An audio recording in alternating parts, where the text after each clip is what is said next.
প্রেমের সম্পর্কে জড়াই। লাইক এই ধরনের মিসকমিউনিকেশন, এই ধরনের একটা আবেগ প্রবণতা থেকেই বিয়েটা করা। ও মাই গড, হঠাৎ করে আবার লাইভে চলে আসলেন অপু বিশ্বাস। লাইভে এসে সরাসরি বিয়ের ঘোষণা দিলেন, যেটা আপনারা নিজের কানে শুনলেন। অপু বিশ্বাস কিন্তু নিজের মুখেই বললেন তিনি দ্বিতীয়বার নতুন করে বিবাহ করতে যাচ্ছেন। তবে এই সিদ্ধান্তটা একান্ত তারই। তবে এই সিদ্ধান্তের পিছনে বেশ কিছু কারণ রয়েছে। তো সেই কারণগুলো কি, চলুন আমরা অপু বিশ্বাসের মুখ থেকে শুনি। তো সেই কারণগুলো শোনার পর আপনার মন্তব্য কি বলে যাবে। নাটক করছেন, এটা অনেক বড় অভিযোগ কিন্তু সাকিবের বিপক্ষে। বিপক্ষে বলছি না, আমি এটুকু বলতে চাই আপনি বাস্তবতা বলছেন। আমি বাস্তবতা বলছি, এক্স্যাক্টলি। মানে আমি বিপক্ষে বলছি না, বাস্তবতা বলছি। কারণ আমি একটা কথা আমি বলি, সাকিব যে কথা বারবার বলছেন, অপু একটি সরি বললেই হতো।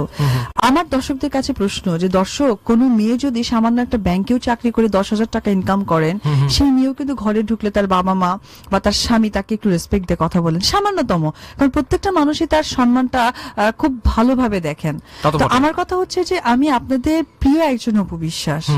আমি 8টা বছর লুকিয়ে কখনো মানুষের মধ্যে বলতে পারিনি বুক ফুটে মুখ ফুটে যে না, সে আমার স্বামী, এটা আমার শাশুড়ি, এটা আমার শ্বশুর, এটা আমার শ্বশুর বাড়ি। 8টা বছর আমি বোরখার নিচে করে রাত্রিতে আমাকে দুপুরে ঢুকতে হয়েছে। কখন আমার শুটিং এর লোকজন সাকিবের বাসা থেকে বের হবে, তার বাসার ড্রাইভারকে একবার চা খাওয়াইতে পাঠিয়েছে, ডাব খাওয়াইতে পাঠিয়েছে। এগুলো যখন তারা মিসিং তখন আমাকে যাতায়াত করতে হচ্ছে দীর্ঘ 8টা বছর। এরপরে আমি যখন কনসেপ্ট করলাম আমার বাচ্চাটাকে, এর আগে তো আমি 3টা অ্যাক্সিডেন্ট করিয়েছিল জোর করে, 3টা বেবিকে। এরপর যখন আমি 4th এই বেবিকে কনসেপ্ট করলাম, তখন সে আমাকে ব্যাংককে পাঠিয়েছিল অ্যাবর্শনের জন্য। এমনকি আমার মেজো বোনকে ইন্ডিয়াতে সে অফার করছিল যে যত টাকা লাগুক আপনি এটা অ্যাবর্শন করে দেন। কলকাতার একটা হসপিটাল, অ্যাপোলো একটা হসপিটালে সে ডক্টর হচ্ছে সুরঞ্জিতা দেবী, ওনার কাছে আমার কাগজ আছেন, ওনার কাছে ওনার ভাইকে দিয়ে পাঠিয়েছিলেন যে যেভাবেই হোক না কেন বাচ্চাটাকে ডিস্ট্রয় করতে হবে, যেভাবে যত টাকা লাগুক, কয় কোটি টাকা লাগবে। আচ্ছা, এক্ষেত্রে সাকিব খানের আসলে তার বাচ্চার ক্ষেত্রে যে ভয়টা ছিল, সেটা কি শুধুমাত্র তার ক্যারিয়ার নিয়ে? মানে শুধুমাত্র এই যে আপনি বললেন যে পরপর 3বার অ্যাবর্ট করা লাগলো, সেই যে করাটা বা সেই সিদ্ধান্ত সাকিব খান বারে বারে নিয়েছে শুধুমাত্র তার ক্যারিয়ারের কারণে? শুধু career, only career, that's it. তার কাছে মনে হয় যে তাকে আপনার কি তখন মনে হতো যে আপনার ক্ষেত্রে ভালোবাসার যে সম্পর্ক সাকিবের, সেইখানে সাকিব সৎ আছেন, এটা কি আপনি ওই সময় ফিল করতেন? আমি এখন বুঝতে পারলাম, সিদ্ধান্ত তো আপনি পালন করছেন, হ্যাঁ, কিন্তু এটা কি না, সবচেয়ে বড় কথা কি ভাইয়া, আমি তো ওকে ভালোবাসছি, যার কারণে আমার ওর প্রত্যেকটা ভুল ত্রুটি, ওর প্রত্যেকটা ডিসিশন আমার কাছে খুব পজিটিভ ভাবে নিতাম, কারণ আমি তাকে লাভ করি, তার প্রায়োরিটিটা আমার কাছে মাস্ট ছিল। যখন আমি দেখলাম যে 3টা বাচ্চা আমি ডিস্ট্রয় করে ফেলছি, 4টার জন্য সে পায়তারা করছে, তখন তার প্রতি আমার সম্মানটা ফার্স্টে উঠে গেছে। এরপরে ভালোবাসাটা ছিল, সম্মানটা উঠে গেছে, এটা সত্যি কথা। এরপর আমার কাছে মনে হয়েছে হয়তো বা ঠিক হয়ে যাবে বাচ্চার মুখটা দেখার জন্য। এবার আমি একটা গোপন খবর বলি, সেটা হচ্ছে আমার ছেলের মানে হেয়ারটা যে সবাই দেখেন না এত বড়, এটার কারণটা হচ্ছে আমার ছেলে কিন্তু এটা বার্থ হেয়ার। আমি যখন বাচ্চা জন্ম, মানে এটা তো অনেক পুরনো কথা, সবাই জানে যে আমার বাচ্চা যখন জন্ম হয়েছে তখন আমাকে আমার নিজ দায়িত্বে বাচ্চাকে জন্ম দিতে হয়েছে, কেউ আমার পাশে ছিল না।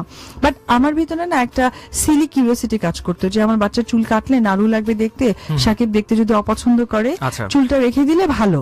পরে আমি ডক্টরের সাথে আলোচনা করলাম যে আচ্ছা, ওর বাবাকে তো দেখেনি, ওর বাবাকে একটু বাচ্চাকে দেখাই, কারণ আমার বাচ্চার চুল যখন হয়েছে তখন অনেক ঘন ছিল, যদি আমি কেটে ফেলি তাহলে হয়তো ওর বাবার দেখতে যদি খারাপ লাগে, আমাকে যদি অ্যাভয়েড করে, মিসআন্ডারস্ট্যান্ডিং করে, বাচ্চা যদি মানতে না চায়, যার কারণে কিন্তু আমার বাচ্চার চুলটা রাখা হয়েছে।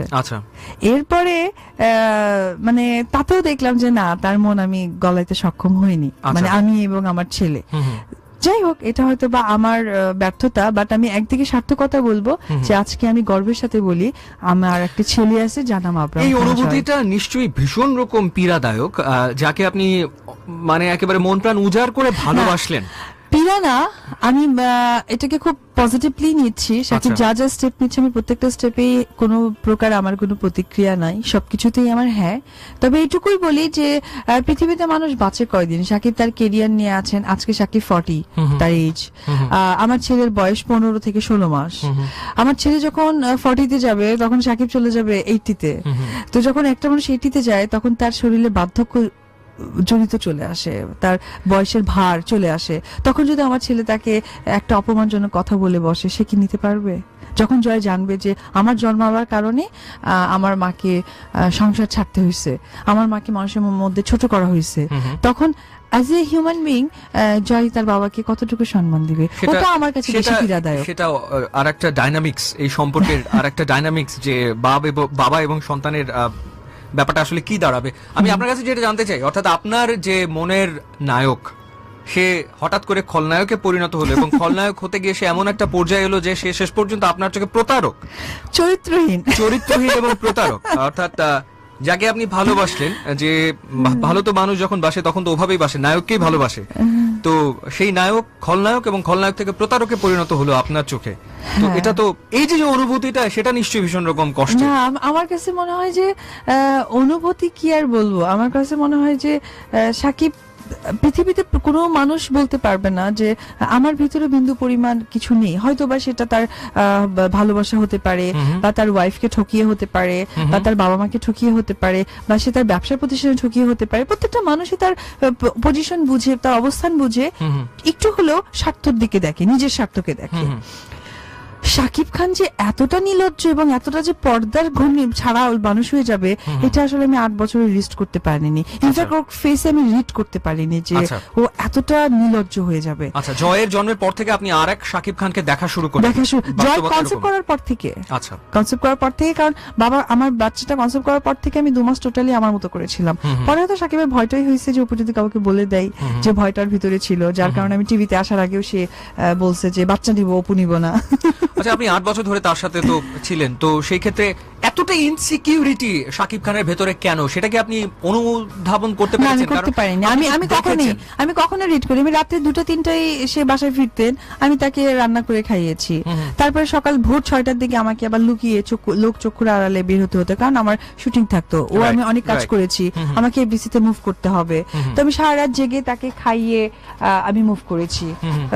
না, আমি আসলে রিড করতে পারিনি ভাই। আমি টোটালি সংসারটাকে চেয়েছিলাম, কারণ আমাদের ধর্মে সংসার ত্যাগে কোনো মেয়ে থাকে না। তারপরেও মানে কিছু অনেক প্রসঙ্গ আসে, যার কারণে আমি আসলে সংসারটা ছাড়তে চাইনি। না, আমি বারবার এই কথাটা কেন বলছি, কারণ শাকিব খান তার ক্যারিয়ারে একটা সময় একটা অপ্রতিদ্বন্দ্বী জায়গাতে ছিলেন, যেখানে আসলে তার কোনো কম্পিটিটর ছিল না। বাংলাদেশের ফিল্ম ইন্ডাস্ট্রিতে শাকিব খান এমন জায়গায় পৌঁছে গিয়েছিলেন, সেখানে আসলে তার আর কোনো প্রতিদ্বন্দ্বী নেই। এরকম একটা জায়গায় যখন একটা মানুষ থাকে, সে কি করে ইনসিকিউরিটিতে ভোগে, যে আমার সম্পর্কের কথা জানাজানি হলে, আমার সন্তান আছে সেটা জানাজানি হলে আমি ওখান থেকে ধপাস করে নিচে পড়ে যাব। আসলে ও অনেক স্ট্রাগল করে আসছে, তো আর ও তো একটু মানে অনেক স্ট্রাগলিং করে হিরো হয়েছেন, সে কারণে ফ্যামিলির সাপোর্টটা তো ওকেই পুরোটা দিতে হয়। ওই ভিতরটা, ওই ভয়টা তার কাজ করে, সেই ভয়টা তার এখনো কাজ করে যাচ্ছে। এত বছর ধরে ইন্ডাস্ট্রিকে সার্ভ করার পরও তার ভিতরে ভয় কাজ করে যাচ্ছে। বাট এই ভয়টা তার ভিতরে কাজ করছে না যে আমি যে চরিত্র নিয়ে ঘাটাঘাটি করছি, আফটার 10 ইয়ার্স পরে আমার বাচ্চাকে আমি গিয়ে কি জিজ্ঞেস করব, সেটা নিয়ে তার বিন্দুমাত্র কোনো মাথা ব্যথা নেই। আমার ছেলেকে গিয়ে যদি আমি বলি যে বাবু, তুমি ওই মেয়েদের সাথে ওঠা বসা করো না, হ্যাঁ, এটা তোমার জন্য বেটার হবে না, আফসল তো সে তার বাবা, এই কথাটা তার বলার অধিকার তার 100% আছে। তখন আমার ছেলে বলবে যে হ্যাঁ, তুমি তো আমার জন্মাবার কারণেই আমার মাকে ডিভোর্স করেছো, এবং তুমি বিভিন্ন মেয়েদের সাথে ঘোরাফেরা করো। দিনকে দিন সন্তান বড় হচ্ছে, এবং নিশ্চয়ই সেই সন্তানের নানা রকম প্রশ্ন থাকবে, এবং শাকিব খানকে আজ হোক আর কাল হোক সেই প্রশ্নের মুখোমুখি তো হতেই হবে। জানি না, হয়তো বা নাও হতে পারে, কারণ